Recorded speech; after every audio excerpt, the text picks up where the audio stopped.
Well, after the service on Sunday, I talked to Pastor Brent and I said, the first third of Psalm 139 looked like you could do just a few subtle substitutions and things changed dramatically. So he said, why don't you go ahead and do it? So I took the liberty of crossing out a few of the words and substituting some red ones. And you can see how eerily familiar and attached we are to the smartphones.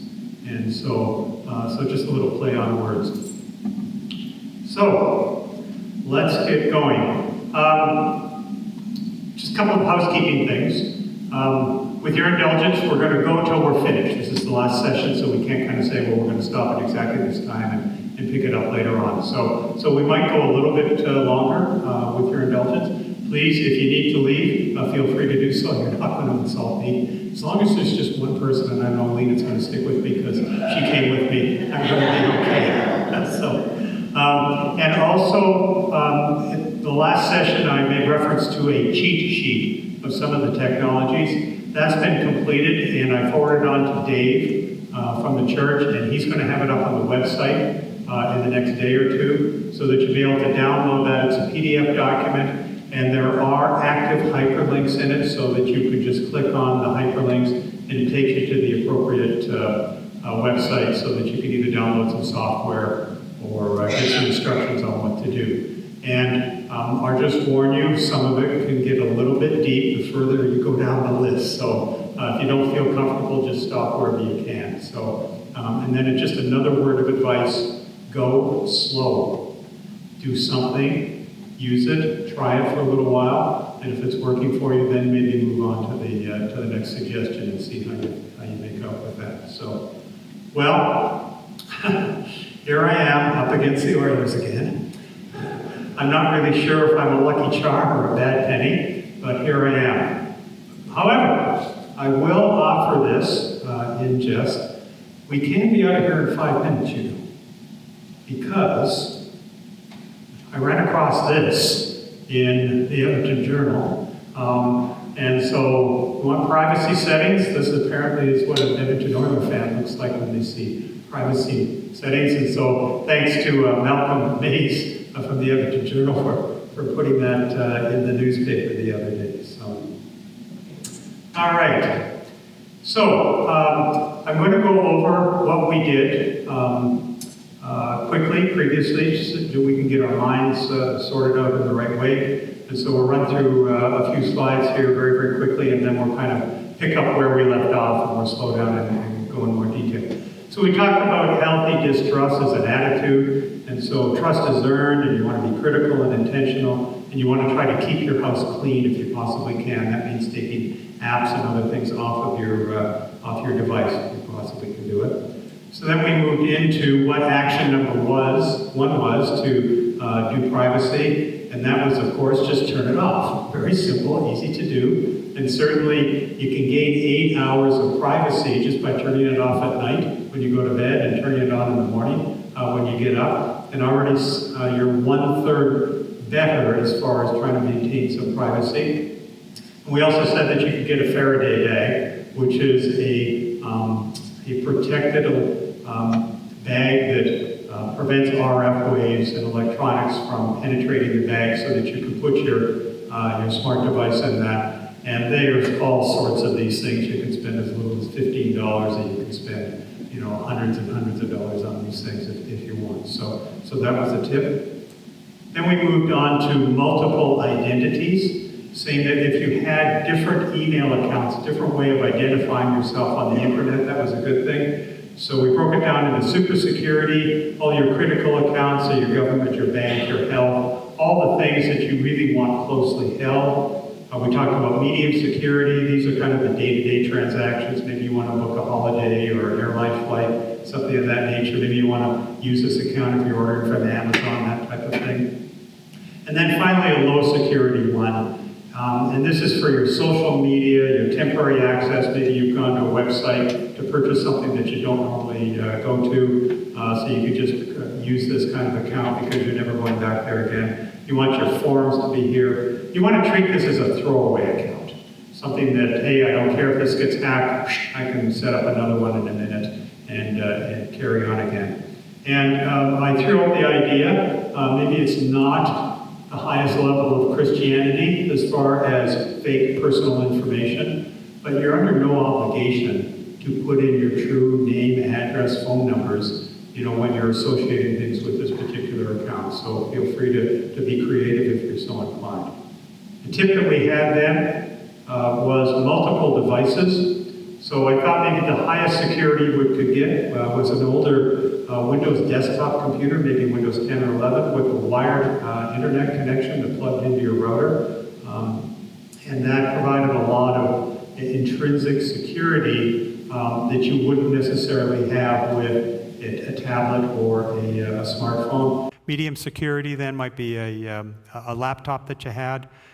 The only difference really between the desktop and the laptop is the laptop might use wireless to connect into the internet through your router at home. Or a tablet with sensors disabled. We're going to talk more about that a little later. Or a smartphone with sensors disabled. And then finally, low security, like I say, you just really don't care. So just a tablet or a smartphone and away you go. We then, I must stop and say, notice my new bunny icon? I got some negative feedback that my previous bunny looked like a rat. So I've changed this to something a little more recognizable. Thank you, Lena, for that suggestion. Anyway, what makes a good password? Something that's memorable. You got to be able to remember it. It's pointless if you can't remember what the password is. Not obvious. Not 1, 2, 3, 4, 5, 6, 7, 8, 9, A, B, C, D. That's not a good one. Non-sequential, minimum 10 characters, letters, numbers, and punctuation. And then we talked a little bit about this two-factor authentication, because a lot of websites, especially like banks and high security ones, are asking to make sure, is this really you? And so there's a couple of different ways that you can do this.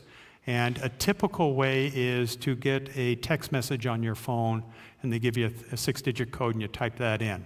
But if you think about that for a second, that ties that account to your phone number. So, that's maybe not what you're looking for. But there are other ways typically offered on most websites that you can do two-factor authentication. Secret question and answer. What was your name of your first dog, or what was your first address, something like that. Or you can get apps that are actually put on your phone that give you that 6-digit code. They're called authenticators. Duo is a popular one, and Google make one as well. And those are kind of circular. They just all kind of sit on your phone, and they don't necessarily access your phone number. All right, so then we moved on to kind of sanctuary applications, and these ones we decided really were like a church, if you will. They were free. There was no obligation. You don't need to buy anything. There's no strings attached. And so I personally like these types of applications because they provide the functionality that you need, and there's no hidden agenda. They're not trying to gather your information and sell it on to somebody else, or they're not trying to sell you something. So certainly we wanted to work with those. And we looked at 6 of them. Brave is a browser. Start Page, the one in the middle, that is a search engine. The one on the right-hand side, that little crazy fox, that's Firefox. KeyPass is a password manager. Signal is an encrypted communication tool that can replace your texting. And then Wikipedia we talked about as well, which is a very well-researched and non-biased source of information that you want to go.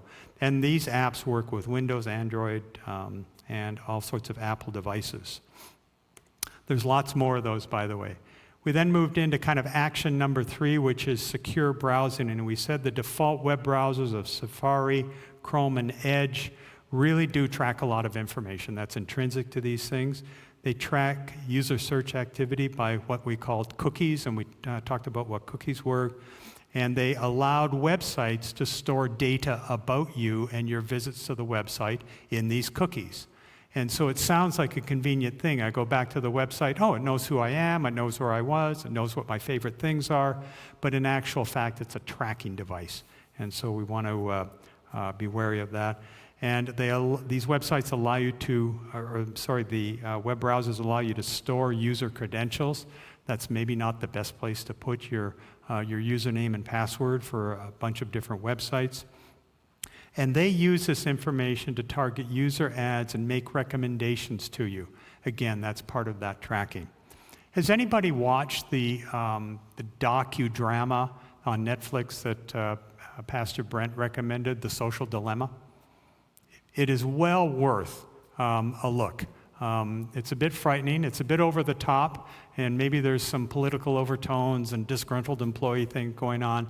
But when I talked to Pastor Brent about this, he said, well, eat the fish and spit out the bones. So a lot of the core information is very, very good. I'd certainly encourage you to go ahead and have a look at that. So, as bad as the web browsers are, apps that you put on your phone are much, much worse because you have no idea what information is being tracked about you based on the sensors that you've got in your device. And there's no place that you can go to say, well, what are you tracking about me? A lot of that is just not published. And with more than 4 million apps between Google and Apple, you've got no idea of what app is doing what to you. So you have to be very, very cautious. So the recommendation is that if you have a choice, don't put the app on your phone, go to the web version of that application, be it social media or whatever, and access it through there because there is less chance of them tracking all of this sensor information on you. But, of course, we wanted to use the right browser. So then we talked about secure browsing, and we said that Brave and Firefox were 2 recommended browsers, and you put Start Page, that search engine, in there, and in the cheat sheet, it will give you some detailed instructions about where to go and get those applications and how to install them and how to install Start Page as your default search engine. And that will hide you from all of the Google tracking that Google does in their search engine. So, and they're free to use, so without any commitment. Then we moved on to KeePass, which was a password app that you can put on just about any device. And the nice thing about KeePass is it stores the encrypted information about all of your password and credentials locally on your device. So you can put it up in the cloud if you so desire, or it can be kept locally on your device. And then, how do I protect that information? And we said, well, even though it's kind of old school, you might want to use a USB stick and periodically copy that encrypted file down to your USB stick, and then you can put it on your key ring, or you can keep it in your sock drawer, wherever you like to store some sensitive things from home. So we also made a recommendation of never, never, never, never, never, never sign in with other accounts onto a particular website. So you don't use your Facebook, your Microsoft, your Google, or your Apple account to sign into other websites and applications. It seems convenient, but you're just inviting a link between those search engines and their capability and what you're doing on this other app or the other browser. And then finally, we moved on to some talked about secure communications. Here we're talking SMS, Messenger, WhatsApp, iMessage, Snapchat, so on and so forth. These are all the popular ones that everyone is doing this day in and day out on their phones. You can also use X and Instagram. TikTok can emulate messaging functions and what have you. But every one of them lack proper security. So you want to avoid that. And so we talked about one called Signal. And it's another one of these sanctuary apps that can provide encrypted messaging between users. So if you want to have secure encrypted communication that no one else can break through between you and a family member or a close friend or a missionary or a group of friends, you can use Signal. Again, free of charge, very easy to use. It emulates SMS text messaging. It almost looks the same. In fact, you can even make voice calls on it, so you don't even have to dial on your phone anymore. You can do a voice communication through Signal. So something that's recommended. And again, on the cheat sheet, you'll find information from how to load Signal and put it on. And that's when we ran out of time. I didn't run out of steam, but we just ran out of time. So now what I want to do is I want to move on to the rest of session 2, and we'll try to move through that as quickly as we can, and then we're finally going to get into cybersecurity. So before we talk about the next action, we need to understand what encryption is. And so encryption is nothing but electronically scrambling any content. It can be voice, it can be data, numbers, anything, so that it can't be read except by the intended recipient. Who's on the other end that's supposed to be getting this, they can read it because it's decoded by their companion application. And so this stream of information that's going through the internet then is encrypted, can't be broken. And some of the encryption technologies that they're using is extremely powerful, very sophisticated, and most hackers don't bother even trying to break that encryption. It's just not worth their time and their trouble. So most of the encryption then is pretty good. So that's what encryption is. All right, so action number 5 is what's called a virtual private network. And so it's a communication that you can use encryption to hide internet traffic between a sender and a recipient. So if you think about it, if I'm over here in my web browser and I've got my website that's over here and I'm going through the internet, if we have that tunnel encrypted, then no one can see except who's monitoring the web browser on one side, but on the other side, me, no one can see what's going on. Now that sounds like, well, a bit of a nebulous thing. Who really cares about that? But there's another advantage to VPN that's kind of hidden in most of the VPN applications. And you got to think of it like this. Here's you, there's the VPN, and there's the internet. And it's the old game of whack-a-mole. So people don't know where you're going to show up from. So when you use a VPN, you connect from home through TELUS or Shaw or whoever it happens to be, and you go to the VPN server encrypted that's somewhere else. And most VPN providers have servers all over the world, and they have thousands of these things. So one of my favorites, Proton, we're going to talk about that in a little bit. They have servers in 91 countries. And every time I start up my phone or my computer, it connects to a different country. And so then it goes and finds the website that you're looking for. So from the website perspective, it looks like you're in a different country. So you're not in Edmonton anymore, or Spruce Grove or Stony Plain. I'm in Czechoslovakia, or I'm in Thailand, or I'm in Russia. And it can change, and you can change it as often as you want. So that helps protect you from them tracking, where are you? Are you in Stony Plain or in Spruce Grove? No, I'm not. I'm in Poland today, in the various countries. So, and every time you start it up, you're connected to a different place. So it's kind of like whack-a-mole. Where are you? I don't know where you are because I don't know where you're going to pop up next. And so that is a very effective way then of protecting your location and your identity. All right, so VPNs are a subscribed service. You install them on your device and they provide this encrypted tunnel that you want. Now some of them are free, but they have very limited capabilities, and most of them you pay for what you get. And so here are 5 that I recommended, and I've circled one called TunnelBear and one called Proton VPN. I've used TunnelBear. It's a good basic starter VPN, has good capabilities, and the pricing is pretty reasonable. I'm currently using Proton because Proton has some other features that I like, but those are 2 good ones. There's lots of them, so choose one that you want and just feel comfortable with it. And it goes on your device. It starts up when you start your device up, and it's just there doing what it needs to do in the background. So it's somewhat seamless. You don't really need to worry about it.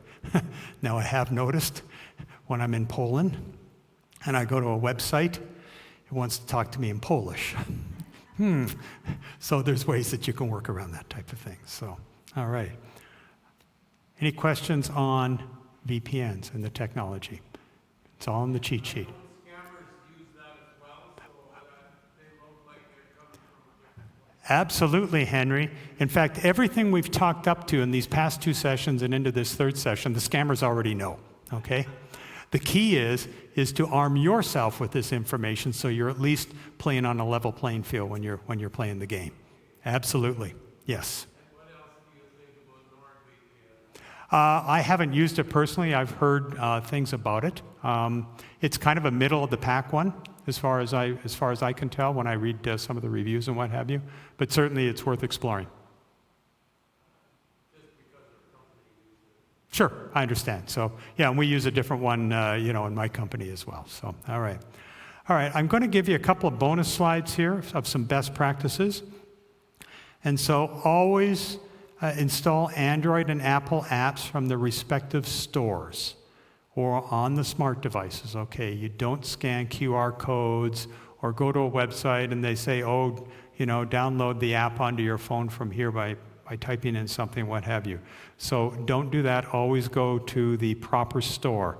Google and Apple do spend a lot of time and effort trying to make sure the apps that are on their stores are safe and legitimate. Never talk to your smartphone assistant or your TV, all right? If you have voice capability, you want to turn it off.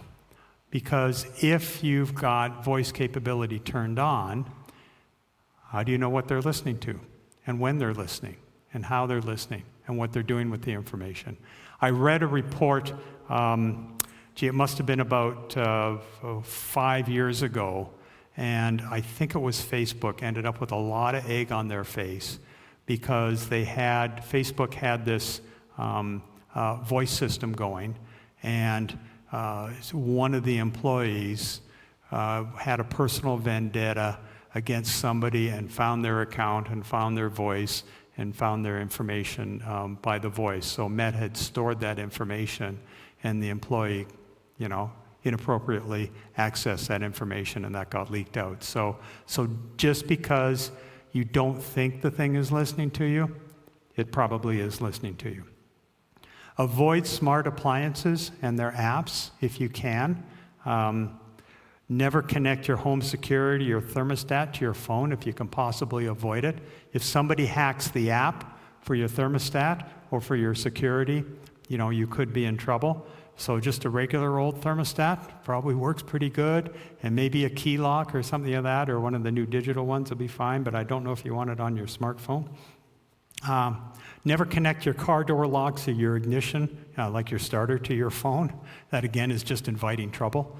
Somebody hacks those applications, and all of a sudden they can drive away with your car, or unlock the doors type of thing. So, and then on the other side, some worst practices.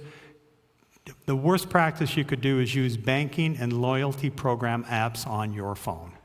You want to avoid at all costs using a banking app on your phone. Again, tracking, sensors, you just don't want to get involved. You never want to tie your credit card system to smartphone tap and pay apps. Again, you're just inviting somebody to be able to hack into that system and get all of your credit card access information.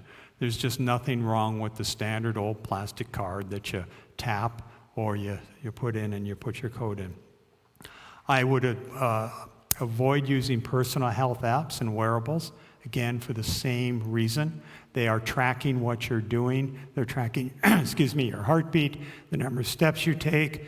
Am I moving from here to here to here to here? All of these various things can be tracked, with some of these things. And never, please, open unsolicited emails or messages. If you've got something and you don't know who it's from, just get rid of it. You just don't want it. All right. How many people have non-Apple phones? Quite a number. Well, I got a special treat for you. Remember we talked about all those sensors that are on the phone? There's about 30 of them. Well, guess what? You can turn them off. Whoa, yes. Sorry, not available for Apple devices, but you can change the Android phone to be able to turn sensors on and off. And I'll run you through the steps, but it's also on the cheat sheet. So don't think you got to take pictures of this or write this down. So in essence, what you're doing is you go to About Phone, you go to Software Information, you go to the build number, and you tap that thing 5 or 7 times, and then another message pops up that says, do you want to access developer mode? And you say, absolutely, I do. So then you go to Developer Options, you go to Quick Settings, Developer Tiles, and you click the sensors off, and that puts a new icon on your system drop-down that if you click on it, turns the sensors off. And as far as I know, it's all of them. Can't say it's going to always be like that. But then if you want to turn the sensors back on, click it again, turn it back on, and now it's tracking where you're walking, it's doing this, it's doing that, it's tracking your GPS location. Sensors off, click. Sensors on, click. Just as simple as that. So it's very, very effective. And again, it's on the cheat sheet. All right, a bonus. I did want to talk about Proton services then. This is not a paid advertisement. I just really do believe in the product. I think it's very good. They launched this in 2017. It was launched by a series of Swiss engineers and scientists, and they wanted to create a true non-trackable suite of applications for you. And so right now, their suite of applications includes VPN, email, and cloud storage. So you can have all of these things available to you. And the nice thing is that they have a no logs policy. So even though you're using their VPN, they don't log when you've come on and where you've gone. It's a no logs policy. And that was by design on their part. And that works with apparently the Swiss laws that are available. And so it's almost bulletproof. And so if somebody came to you and said, well, I want to look at your Proton email, and there was a legal precedent that, Canadian government said, I want to look at that, the Swiss would say, no, sorry, can't do it. It wouldn't happen. So works on multiple platforms. There's monthly or annual subscriptions. So, that's the end of the advertisement. All right. Privacy and social media. And we're going to talk more about this a little bit later on.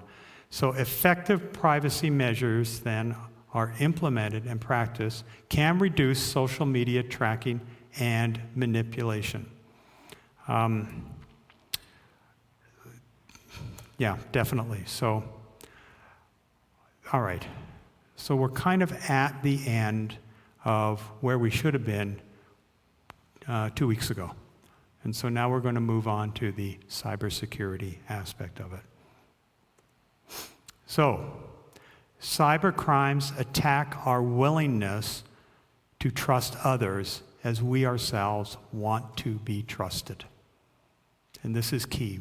We as individuals just want to be trusted. And cyber criminals attack that. And then we lose our faith. We lose our faith in mankind. We're not sure about what God is doing. There's just all these questions about what's going on. And I chose Psalm 5:12. For you, O Lord, will bless the righteous with favor. You will surround him as with a shield. And I picked this up from a bedtime reading that Lena had, and she steered it my way. And it was by, Dr. David Jeremiah wrote a comment about it. And he said, in this uncertain world, true security can only be found in one place, the mighty arms of your heavenly Father. In Jesus, you have been declared righteous. And with that declaration comes a level of security that those in the world can't know or comprehend. So I think you have to hold fast onto those words. And so during this whole, cyber crime, where are we going? What are we doing? Please keep this in mind. I borrowed a slide from Pastor Joss's message on March 24th. And it is these sins that we have that cyber criminals and cyber crime attack. All of these things, our failing as human beings then, are attacked and exploited by cyber criminals. This is the whole basis of their how they work. To that, I wanted to add loneliness, anxiety, lack of self-confidence, and key, emotional overreaction, because that really does play into if you're faced with an attack situation, especially something from social engineering. It's that emotional overreaction and lack of maybe some thought that really does, they're counting on you to be able to do that. So who are these people? This is what we typically think of as cyber criminals. It's this Hollywood image of this hacker in some basement in Eastern Europe breaking into the Pentagon, a bank, or your computer. I mean, that's how Hollywood portrays it. No, it's not. It's organized crime. It is big-time organized crime. So they've got multi-level organizations with various departments. Just like any business, they've got admins, software development, frontline staff, finances, human resources. They've got all of these things. There's this dark web, the Tor, I think was mentioned a little earlier. And yes, they trade software utilities, they trade user information and stats. They share best practices and growing trends. It's just like any other industry, except it's dealing over there and not on the side of righteousness.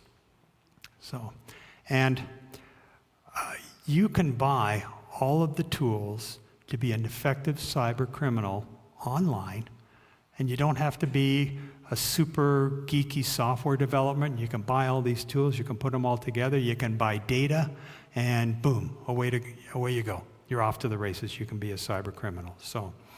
Well, by the way, the middle image there of that nice-looking gentleman, that was done by AI. Just like Pastor Brent, maybe I need an AI makeover. So here are some stats, and they're truly mind-boggling, if you will. $10.5 trillion projected cost of cybercrime by 2025. 80% of cybercrime is phishing attacks through email or texting or SMS, that type of thing.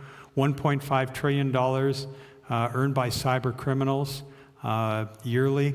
$265 billion estimated annual cost of ransomware victims by 2031. And you can see the chart that's on the right, where we started off in 2001 with a few $1 billion, and then finally we got to 2011 and 2021.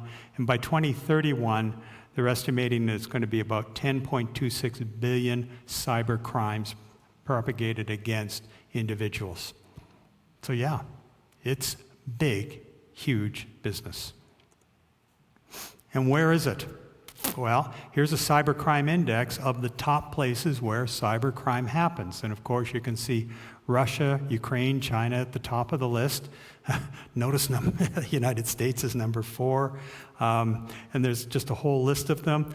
Some of the actors you would expect, North Korea, of course, Iran, Belarus. Ghana is a hotbed, I understand, of the so-called love scams that go on. So that's something. Anyway, lots of places where cybercrime happens. Now, some of this is state-sponsored. In other words, the government has political agendas that they want to impose on other countries. Russia, China, North Korea, Iran, Pakistan, and Turkey are the top people that do this type of thing. And so they're the ones then that actually have hundreds, if not thousands, of employees, state employees, perpetrating these cyber crimes. A lot of other nations just kind of tacitly support cybercrime because they just look the other way. Technically it might be against their laws, what have you, but they don't bother enforcing them. It's just not there. And they typically attack healthcare, telecommunications, and defense. That's what the state actors are trying to go after. So thankfully not us yet. So what kind of cyber crimes is there? Well, computer-aided theft, and we're going to talk about that in a little bit. Computer and ad fraud, Cyber extortion is quite popular. That's a lot of phishing attacks. Ransomware, online harassment. Of course, we think of that more in the context of social media. You know, people getting harassed online, but it's actually a cyber crime as well. Cyber sex trafficking and drug trafficking. We probably don't see a lot of that, you know, in our neck of the woods. And of course, terrorism and cyber warfare. That's for the state actors, you know, to be involved. So they're using those attack fronts. So those are typically the types of cyber crime. Well, let me give you a local example of cybercrime. And this happened on April 28th. London Drugs was hit with a ransomware at its corporate head office. They were forced to close all 80 stores across Canada for more than a week. Among other data, several files containing sensitive employee information were stolen, but London Drugs doesn't know the full extent of the breach. That's also scary. London Drugs was given a deadline of 48 hours to pay a ransom, and this is where the story gets a little bit murky about what that amount actually was. It was between, I think, $20 and $25 million, or the data would be released. Well, be released where? Be released on the dark web and sold to other people who wanted to buy it and use it. Okay? London Drugs did not pay the ransom, and as a result, sensitive employee information was released on the dark web. London Drugs is promising to assist employees with free credit monitoring services. Okay, so what they said is, okay, there's a bunch of employee data out there. And yeah, it's probably pretty sensitive. We've got payroll numbers, we've got payroll amounts, we might have some sensitive IDs, certainly social insurance numbers and what have you. But we're going to give you free credit monitoring services. So if somebody hacks your bank account, you know, we're going to be able to maybe help reimburse you and what have you, so that you know about that. But that's not it, is it? Because if a cyber criminal already had a bit of a profile going on you, you know, maybe through social media, maybe some pictures, maybe some WhatsApp communication with some of your friends, maybe some posts on Facebook and what have you, if they've already started to build a bit of a profile on you, and now boom, I get this really sensitive information, you know, that has your social insurance number, your date of birth, and all of this. Well, it would take nothing to make a fake ID, would it? And then they could impersonate you almost perfectly, and then perpetrate crime against you or do nefarious things in your name. So it's not always the direct result of, hey, somebody hacked my bank account. It is this gathering and aggregation of data about you that helps build a more complete profile for you that the cyber criminals will then exploit. All right, so what are the threat vectors? How do they get in? What's going on here? Well, there's a couple of them. The one is a direct attack. And this is typically more geared towards corporations. And so they have a direct attack, trying to inject a virus, if you will, in through you know, the firewall to infect servers or various things. So firewall breaches, virus downloads, faulty software, you know, maybe has some bugs in it that can be exposed, that type of thing. And unprotected automated systems as well, you know, can be hacked this way. Now, this used to be a good attack vector against individuals back when there was a lot of desktop computers that didn't have a lot of good antivirus software and what have you. And cyber criminals found it very easy to hack into, say, Windows 7 or Windows 8, and were able to then hold people ransom for it. I think that's a bit on the down curve right now, because those systems are becoming more sophisticated. And your smartphones and the tablets, Google and Apple do spend a lot of money and effort trying to keep these things secure from direct attacks. So I think we're seeing that. Now, this may change if you start putting a lot of smart appliances in your home, because now there's another area of vulnerability that might be connected to your phone or your systems or your internet that people are going to be able to attack. And of course, we don't really know what impact AI is going to have against this whole market. But right now, I would say the direct attack threat vector is probably pretty low for most of the people that are in the room. However, I did find a video, And this came from 2007, so it's quite old. And I'm just going to let the thing run, then I'm going to explain what's going on. Okay, so this is a test generator. Idaho National Laboratory. So this is a huge generator, and the whole purpose was we're going to hack into the control systems of this thing. And you probably can't hear it, but you're going to be able to see it. And so they haven't maliciously touched any of the physical aspects, they're just playing with the software.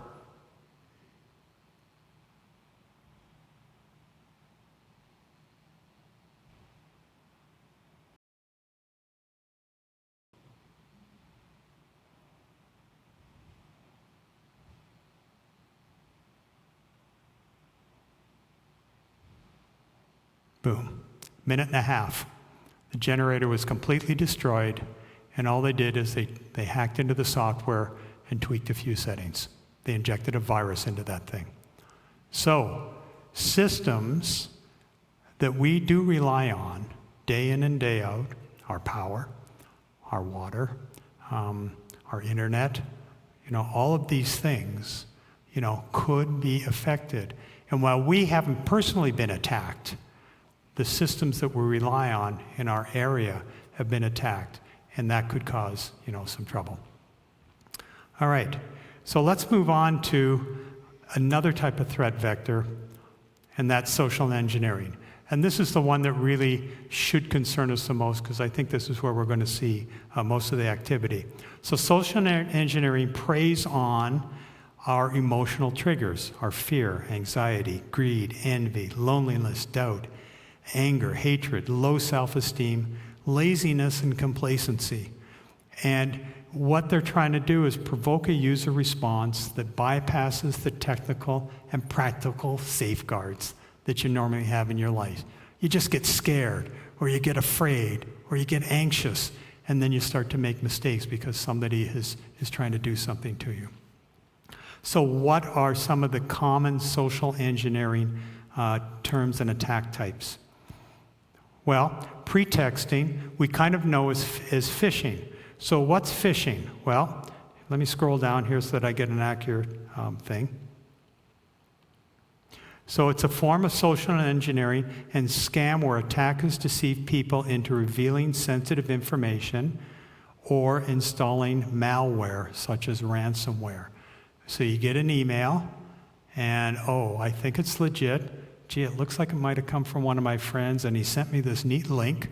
I better click on that and see where it takes me, and then it takes you to some place that you shouldn't really be, and boom, it gets downloaded onto your smartphone or gets put onto your computer, and that's when the trouble starts. And they encrypt all the data that you've got, and then they hold you for ransom. So that's what phishing is. Water holing is a little bit different, and so it is... it works on your trust that you have in website that you regularly visit. So these are sites that you go to all the time. And you feel safe while you're there because you've been there maybe hundreds of times, and you get the information that you want and nothing's going wrong. But if the web address is changed by just a dash or a period or a letter or a number, all of a sudden you're taken to a different site, and it looks identical, but it's not identical, and that's where the malicious software sits, that you then click, click, click, click, and you think things are normal, and boom, all of a sudden you're in trouble. And then finally, baiting. This is malicious software that's left in a place, conspicuous, sometimes physical, sometimes electronic. It could be a USB flash drive, it could be a fake QR code that you scan, and people, I'll take a picture of that QR code, that sounds like neat software, I want that thing, boom. And now all of a sudden you've got ransomware on your device and you're in trouble. So, by the way, ransomware phishing has all sorts of neat subcategories. Spear, That uses very personalized information about you when it attacks you. Maybe it got it from your social media account, your Facebook account, what have you, and boom, I'm going to target you specifically, and I'm going to call you by name, and I'm going to name your sister and your brother and where you live and where I live, and you think, oh, this is legit, and all of a sudden you're caught. Whaling is a popular one, and it's based off the quote-unquote phishing thing. And that's a fake email from a senior executive to trick employees to make payments that they shouldn't have. This is actually more common than you think. So that's bad.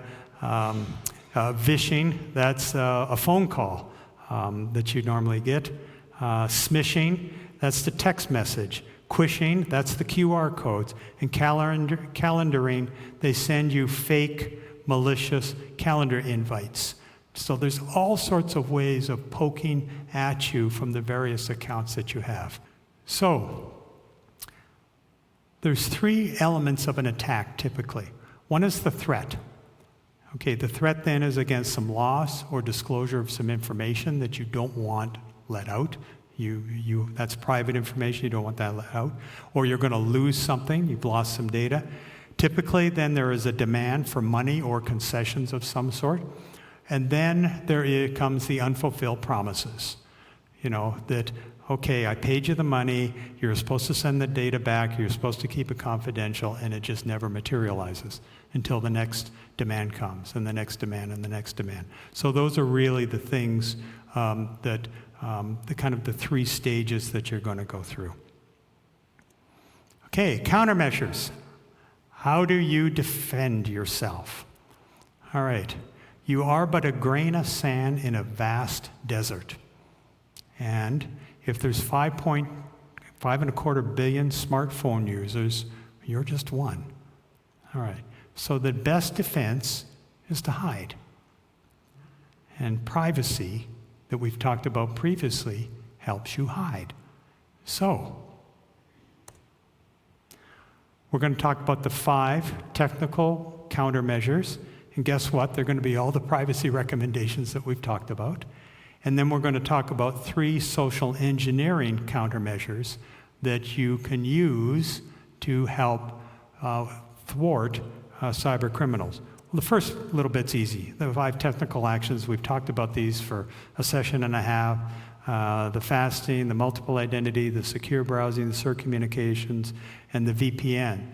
So not only do these have an effect on keeping your information private, they also help promote some cybersecurity for you. And so you want to do that. All right. Well, guess what? We have a guest that's going to talk to us. So I'd like to introduce Catherine Morrison, Kat, if you will. She's a constable with the RCMP, and she works in the fraud division, I think. I don't know exactly the proper term, but I'm sure you're going to tell us. Anyway, she's going to come up and talk to us for 5 or 10 minutes and give it an RCMP perspective of what we'll be talking about. So, Kat, I think there's a microphone there that you can use. Yeah, and please welcome Kat.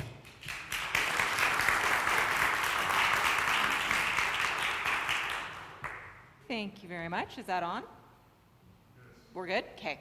So my name's Kat Morrison. I'm a constable with the RCMP, and I've been working for the RCMP for about 17 years now. And thank you. So I've worked in multiple provinces, multiple units, and I am by no means a fraud expert, but I have just enough to give you some tips and maybe see some of those red flags that you guys are already concerned about. So when I started policing 17 years ago, frauds were incredibly convoluted and complicated, but I found that they took some effort from the bad guy. He had to leave his home. Now we have this great comfort of I don't even have to get off my couch, and I can still defraud people of money. So it's becoming harder for us to investigate these because there's no physical movement of a person who goes out and does an offense. So these are very tricky. When I was first asked to do this, and Dave, thank you so much for all the information you've given out already. It ties in so well. But I was just asked to touch on online scams. I work in the RCMP callback unit. So right now, I'm an injured member, so I work from behind a desk. I do all the investigations I can from behind a desk. If it needs to go to a frontline member, I send it that way.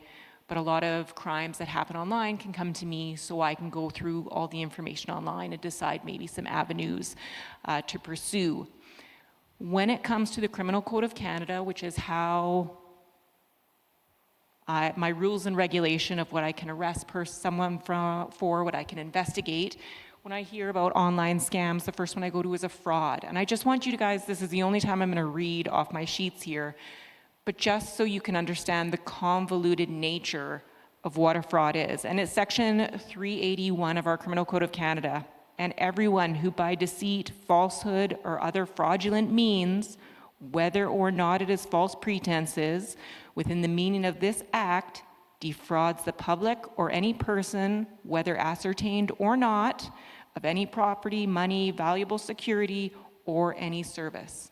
So if you look at that and how many ands or ors or description words you need in there, it's a very convoluted element of the criminal code. And when we teach this to new members in the RCMP, it takes time. It takes a lot of time just for this one section. But when I can tell you guys about frauds, they get broken up into two categories: frauds over 5,000 and frauds under 5,000. That's the first thing we break them off into. And the reason what I just read was so convoluted is because, as Dave has already said, look how many ways someone can be defrauded of their property, of their money, of their identity. So it's very ambiguous, and in order to capture that vast nature of these offenses, that is why the criminal code is written that way. Some of the other ones that I deal with quite a bit are identity fraud or identity theft, which again have very convoluted definitions that I will not try and read to you at this moment. Some of the other crimes that Dave's already mentioned that we talk about, or offenses that we can deal with, is mischief. So mischief of data, possession of property obtained by crime, theft, false pretenses, the extortion that you mentioned already. And those are the ways the RCMP has avenues to pursue their investigations when you come to us and talk about what has happened. The most common scam that we're seeing, that I see almost every day, is those online marketplace scams. I'm sure you've seen a deal on Kijiji or Facebook Marketplace and it looks so good. Just the other day, I really wanted that Murphy bed for only $300, but it's just too good to be true. And those people are going to get easy access to your money because they see that sense of urgency. Oh, I've got lots of buyers. I just need that money to hold it. I need that money to know that you're coming. And this is that I'm going to pay someone money, easy money, I'm going to e-transfer it, and they have instantly erased their Facebook account.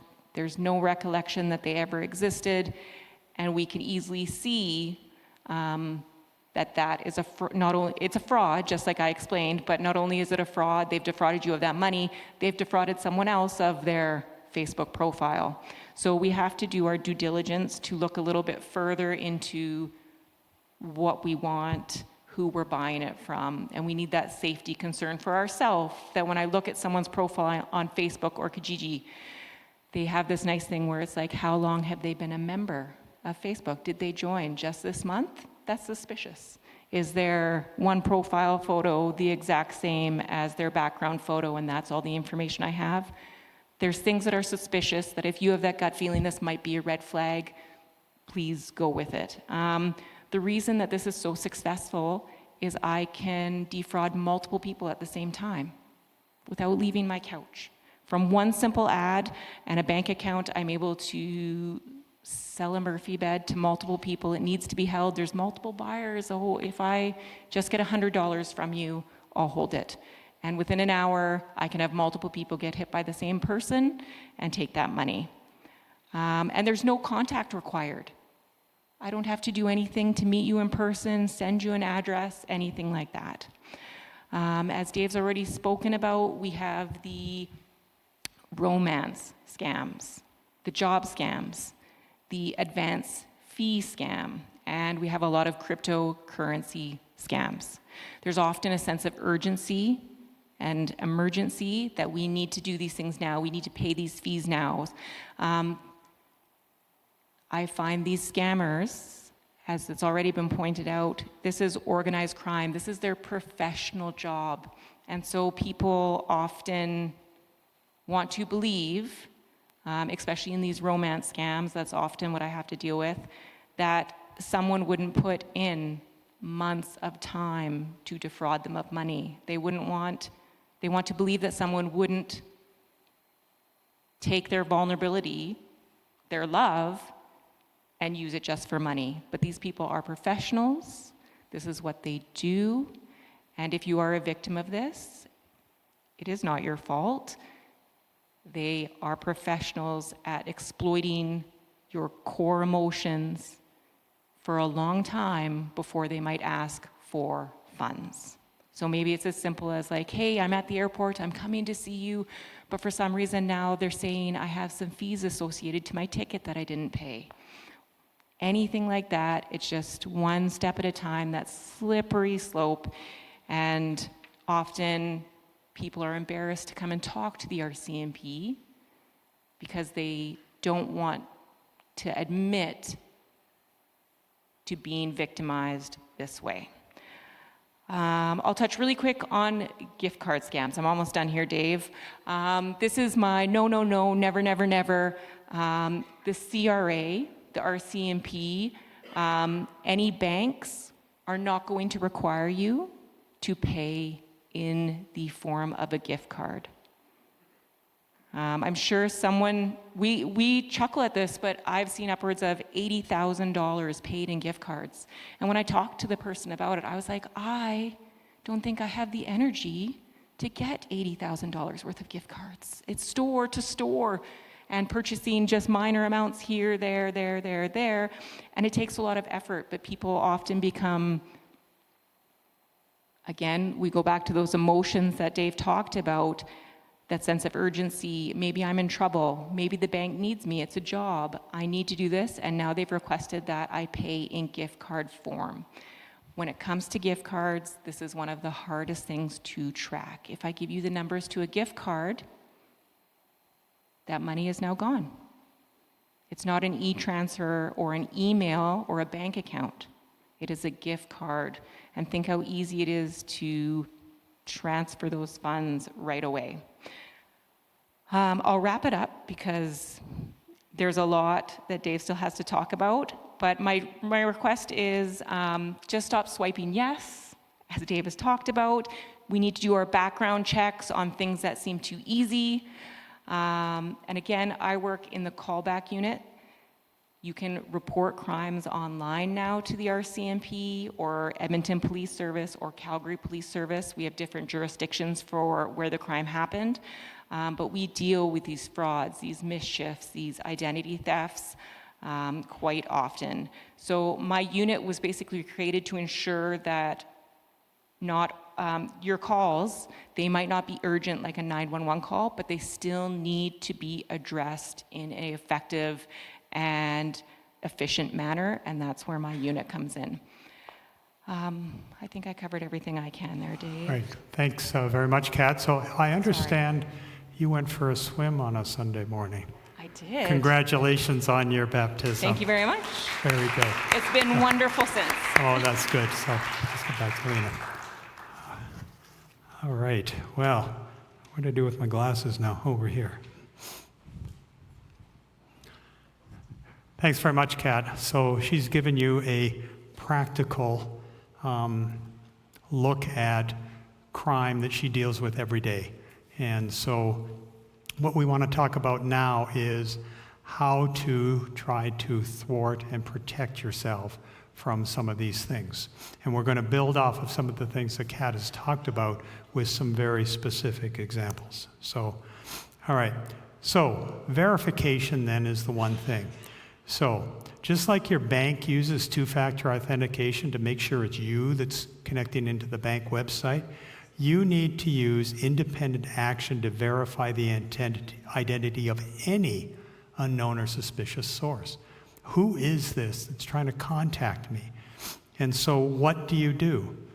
So some actions if you're given, say in an email, or you receive a phone call from Canada Revenue Agency, and we need these gift cards, and we need this payment, and we need it by 4 o'clock this afternoon, or we're sending the police to get you and cart you off to jail, hang up, look up Canada Revenue Agency phone, and call them directly. Don't call the number that they told you to call. Verify a new outbound phone call to see if that's legit. CRA, the banks, the RCMP, any law enforcement agency, any municipal government, any provincial government, any federal government department is not going to call you and make these demands. Period. They just don't work like that. So if you are suspicious, hang up, make a new call to verify if that's right. Do not reply to an email. Okay? If somebody's asked you in an email about, I need this information because it's critical and you owe me this information, or I need this, don't hit reply and say, give me more information. Send a new email and look at the email address that it's supposed to be, or look them up on a website and send an email that way, completely independent from replying. If you're given a website hyperlink in an email, you don't click on it, because chances are what it says in the text isn't the actual encoded place that it's going to send you to. So, okay, if this is from Revenue Canada, great. Go to the Revenue Canada website and try to follow it down to see if it actually makes sense. Chances are it's not going to. So always use a verification. And you're always at the leisure to do a little bit of independent research. So don't react to, this, and this, click, click, click, click, click. Do an independent verification. So that's one of the things that you can do. Second thing is, just say no. No. Something seems unusual, just hang up, ignore the message, delete it. No. If it's legitimate, they will contact you in a legitimate way, either through your accountant, through your lawyer, through a letter that you receive in the mail. Those are the ways that official agencies will contact you. They're never going to just call you up and sound like they're from the Philippines, and say, I'm Canada Revenue Agency and want something. So just hang up. If it's legit, they're going to get a hold of you. Don't worry about that. Okay. This is the same thing, contest winners, gifts, free items or services in exchange for shipping fees or processing fees or administration fees. It's all bogus. It's all no good. All right. So, what do? Admit to nothing and do not release any information. Yeah, I need to verify it's you. Can you give me your credit card number, please? I need to verify it's you. Can you give me your social insurance number, please? Can you give me your driver's license? Can you give me your passport number, please? No. You never negotiate with these people. No is no. You do not make threats against them. That will get you absolutely nowhere. So don't bother making a threat. Discontinue communication immediately. And if you're unsure, call somebody like Kat. Now, she's going to hand out her number, and you can all put it on speed dial. No, I'm just kidding. But do contact your local law enforcement if you are unsure about whether this is a scam or not. So record some of the details or keep the email if you need to, or whatever it happens to be, and then seek some professional advice. So a close friend of ours for several years was introduced to a young man from Ghana, and over a period of 5 months, he carefully built a relationship with this person. He played on her insecurities and her loneliness. And thankfully, Lena and some other friends were able to educate her about what the next step was going to be. But it took 5 months before he asked for some money. And she had the sense and was forewarned to say no. She used a very graphic term, but she did say no.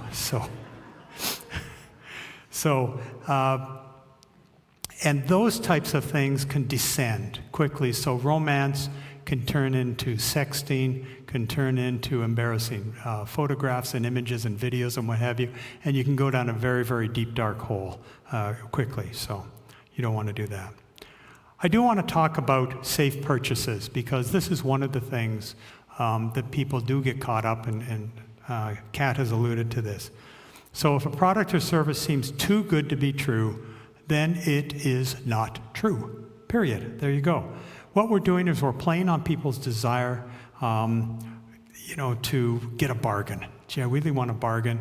Economic times are tight, the bank account's empty, yet there's still 2 more weeks of the month left, that type of scenario. Hey, if I can get myself a bargain on something, I really need to do that. So you hear about rare or limited quantities. Hey, it's the last one available. It's a limited time offer. It's bespoke heritage. This is really, really a rare clock, even though I got it from Walmart for $2.99. This is really a rare heirloom. It's in unrealistic condition, mint, beyond new condition, new old stock, those type of things, or an extremely low price. Those are all red flags to, no, something's really wrong. Okay. So, some safe purchase actions. Just like Kat said, you need to verify the seller's credentials. So, okay, what's your address? What's your phone number? What's your email? Okay, give me some detail about you before I, commit to anything. Research their seller's rating. Kat already referenced this. So if you're on Kijiji, how many positive sales have you had? Or if you're on eBay, how many positive sales have you had? How many likes have you had? How long has your Facebook account been open if you're on Marketplace?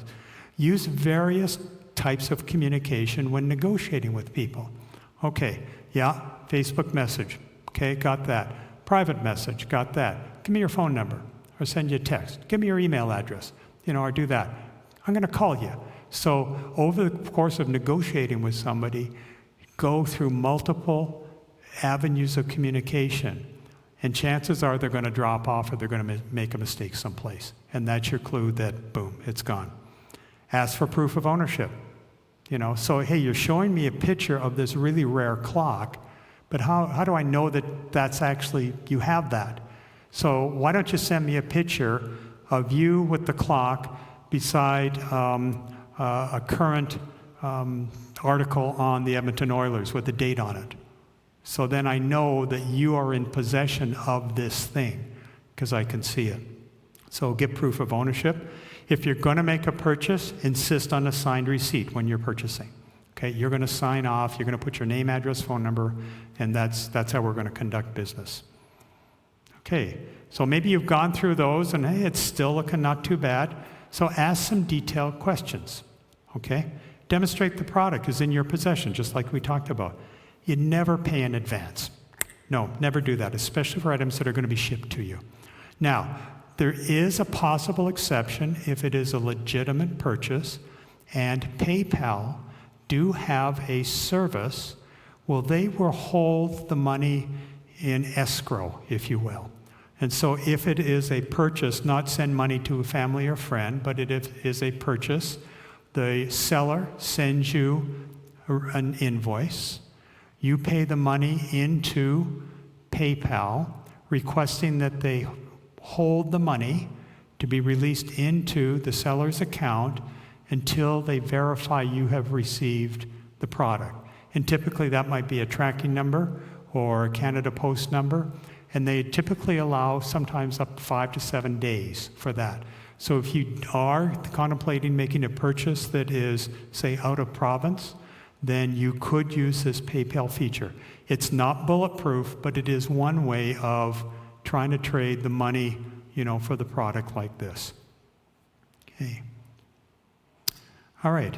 If you're going to make a purchase and arrange for an in-person pickup, you need to choose a safe location and a time.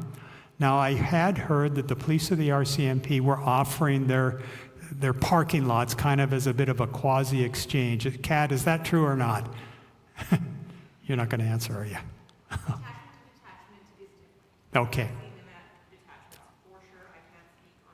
Okay, I understand. Okay, thanks very much. Certainly a crowded parking lot would be good, a Walmart parking lot in the daylight. Take a friend with you, don't go alone. Inspect the product before paying. Take pictures of the seller ID, his face, his vehicle, his license plate number, and if he's legit, if they are legit, they might feel a little miffed, but if they want to sell you the product and it's legit, they won't mind going through this kind of verification process. But always be prepared just to walk away. Just turn and walk away if anything feels suspicious. All right. Well, we're getting close to the end. Social engineering. Always getting your apps from the Google or the Apple store. You don't scan the QR codes, and you do not use a vendor website link. And pay attention to permissions being asked for when you're installing these apps. If in doubt, answer no. And if the app doesn't work, it'll let you know that it needs permission to this particular sensor, maybe it's your location, your GPS, that type of thing. So, all right. So we've talked a lot about privacy, cybersecurity, and all the pluses and minuses of these things. I want to give you an example that kind of put it all together. And it's my own. And it's making Facebook work for you. So I used to have Facebook on my phone, and of course I had it on my computer at home, and I was just like most people, here we go, let's have all this, that, and the other thing. And I saw ads like crazy. Just ad after ad after ad. In fact, I was sure it was reading my mind. It probably was reading my mind. Who knows, okay? But I took the effort to try to get rid of this stuff. So I implemented all of the privacy actions that we talked about. I access Facebook only from my desktop computer now. I use a properly configured version of Firefox web browser to do it. I created a brand new independent login. I use Duo Authenticator for the two-factor authentication.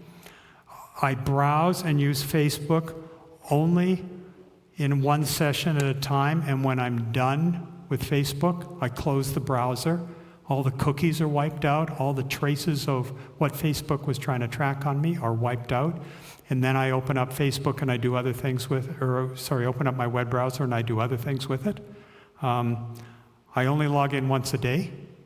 Okay.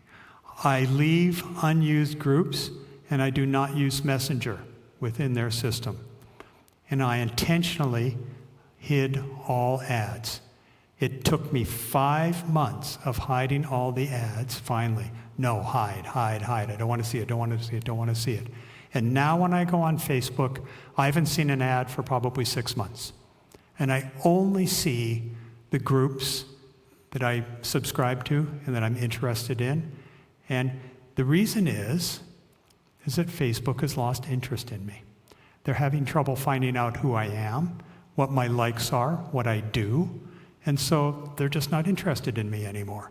And so I don't see spot ads of junk just showing up at random. So if you take the time, it is possible within social media to become private again and get rid of all the garbage and use the Facebook application for what it's really intended to be used for, which was a social media forum to exchange information and ideas. All right.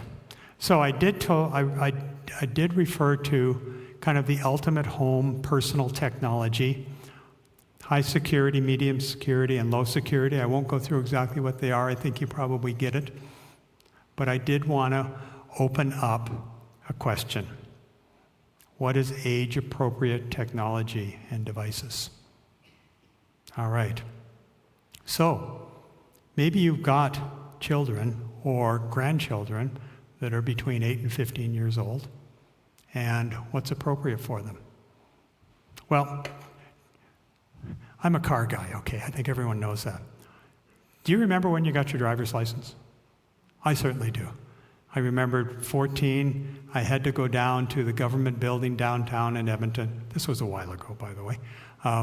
And I had to study for the exam, and I had to pass the exam, and then I got my learner's permit, And then my dad taught me to drive very carefully. It took him 2 years, and all the aspects of the car and how to accelerate myself out of trouble, how to brake, how to corner, how to look around myself, what's the situation that's going on around here, kind of situational awareness. And then finally I had to go to the government office and I had to take the driver's test, and boy was I ever nervous, and it was lengthy, and I thought I was going to die, and I'm for sure I was going to fail. I mean, all of this anxiety was just happening. It was a long process, but I finally got my driver's license and they let me on the road. You can give one of these to a 12 or 13-year-old. It's like giving them a 1,000 horsepower Lamborghini and saying, okay, why don't you take a couple of years and go on a global tour? Wow. And by the way, the car manufacturer is going to make recommendations as to where you go, and he's going to tell you how to accessorize the car and where to stay and what to eat. That's virtually what we're doing when we give kids this type of power with no instruction and no guidance to what's going on. And that, to me, is the scariest part of it. I personally don't think we can rely on the school system to be able to properly educate our kids about appropriate use of this technology, because it's different for every family and everyone has a different comfort zone. So I ask you again, what is age-appropriate technology and devices? And I'll throw it out there. If you've got comments, please, I'm interested. Lena's got a microphone. If you want to make a lengthy comment, she can pass them around.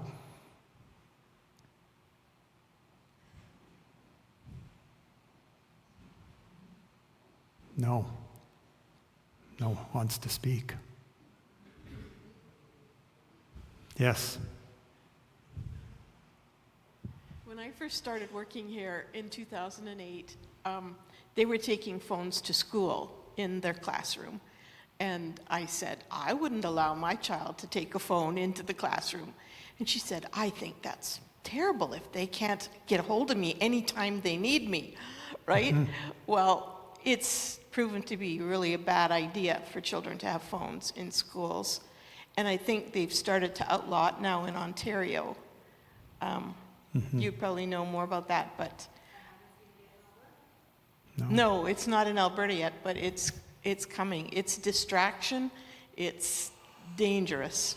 And I don't know how old you should be. I don't feel I understand it enough to protect myself because we've been scammed. So I'd say, I don't know. Okay, it's a good comment. Anybody else want to add to the discussion? 18. 18? Okay, yeah.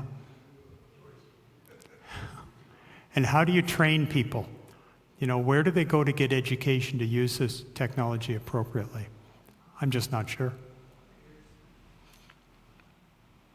All right. Okay, well, if we have no more comments, I'm just going to leave that out there with you, but it is something worth thinking about for sure. Okay. One of the things I had thought about is it needs to be a family activity. So if we're introducing, somebody who's in that 9, 10, 11, 12-year-old range, okay, it is technology, maybe a lot of your friends have it, but what's wrong with having a computer, an old-fashioned computer, properly configured with some of the things we've talked about, in a public area in the home? Okay, and if you want to use the social media or the website, that's where you go and you're in full view of everybody else, and there's a time limit involved with it. And so it becomes more of a family activity, and then parents and maybe siblings can help guide, what's going on in there. But there is no technology that you can put on one of these things that will make them kid-friendly, all right? That will prevent them from going to inappropriate places. They make promises of it, but it's easy to bypass that type of technology depending on, who they're dealing with. So just as an example, if I've got Facebook on here, and somebody takes it away from me,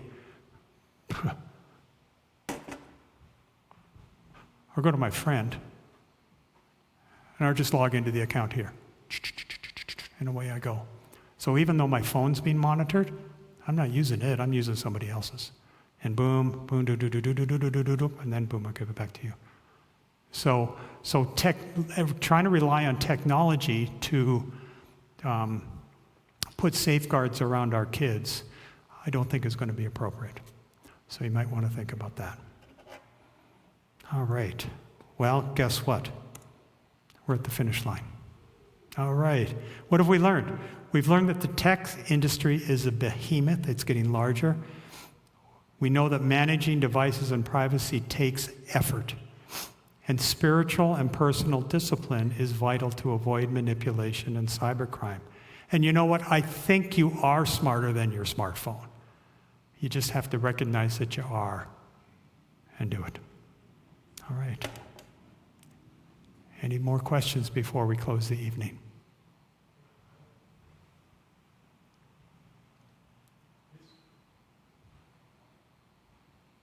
This is going to be addressed to Kat? Kat. Kat. And I'll give you the Reader's Digest version. We have within our family someone who has been scammed many times. Money has been taken out of the account. Now the individual who is taking the money out of the account is coming to our family member and is phoning and saying, I want to repay that money. I feel badly that I ripped you off. He has given us his name, which I don't believe, but anyhow, he keeps saying, I want to send you this money. I want to send you this money. Now, the question that I have for you, first of all, we have reported this to the RCMP. I reported that he was being scammed. We have not physically talked to the same RCMP officer that we have a name. We've left a message a number of times and we've never heard back from the RCMP. What do you suggest we do? First of all, are you interested in knowing the name? I'll talk to you more about this after. I do want to first, the frontline members deal with a lot of emergency calls, so it's often very hard for them to address these types of calls when they are constantly going from call to call. That being said, I always encourage people to stop by the detachment, to write down their thoughts on paper before they go into the detachment so they can have a very clear and concise conversation with someone. Often, it does sound like you are dealing with a fraud, and frauds require statements. I've been given a file number. Okay. They have a record of that. So file number's the start, for sure. I cannot speak to anything else on the investigation since it's not mine. So what's our next step? I would go in person and go and chat and see what status the file is at and if there's anything that you can do to progress the investigation. But as I've listened to these sessions, these guys are so far ahead of us in scamming us and taking money out of the account. And it's not mega thousands of dollars, it's low number thousands of dollars. Are the RCMP interested? Yes. I'll see you tomorrow.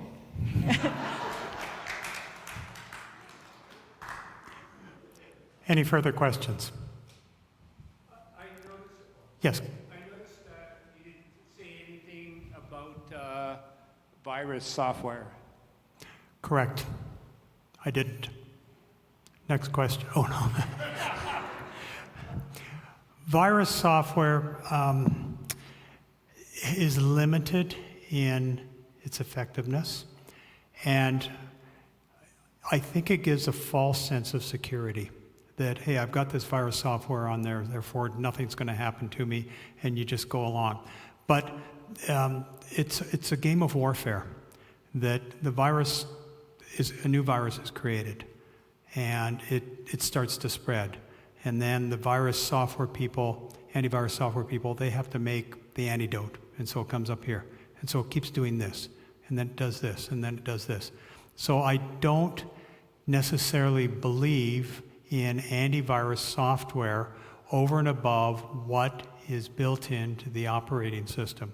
So for example, Microsoft, starting with Windows 10 and 11, have Bitdefender, and I find it to be perfectly adequate as far as antivirus software. We do not need additional things. I've got antivirus software on my phone only because my company won't let me do any different. But I checked recently the logs, and in the past 2 years, there's been no attacks, through that antivirus software. That's why we didn't focus in on, hey, let's everyone put Norton on. So, another question in the back. So you have how to protect yourself if you are the buyer online. Yes. What if you're the seller? Because what you've said there, Mm-hmm. isn't that all the stuff that we want to be careful with as far as giving out all that information? Well, but you're trying to make a transaction, is what you're trying to do. So you're not giving out anything that would necessarily identify you from a nefarious, transaction. So I think the seller needs to be more trustful than the buyer is, just knowing what the marketplace is like. So certainly some negotiation and some compromise needs to be made. Who wants to prevent a scammer from going on there and pretending to be a buyer? A buyer? Absolutely nothing, but that's why I would go to an in-person transaction. Yeah, that's by far the safest, is an in-person transaction if you can. Here's the money, give me the product, and away we go. Any other questions? Yes? New question, all right. You mentioned if we have smart devices in our home. I have a smart television. Okay. Are you saying that it hears me speaking in that room when I'm talking to somebody? Potentially, yes. So Do you talk to your TV? Do you say, turn on channel 13? I've done that, yes. Yeah. Technically, it is listening to you. So when I holler at my wife to bring me a coffee, it hears that? That's why you need to say please.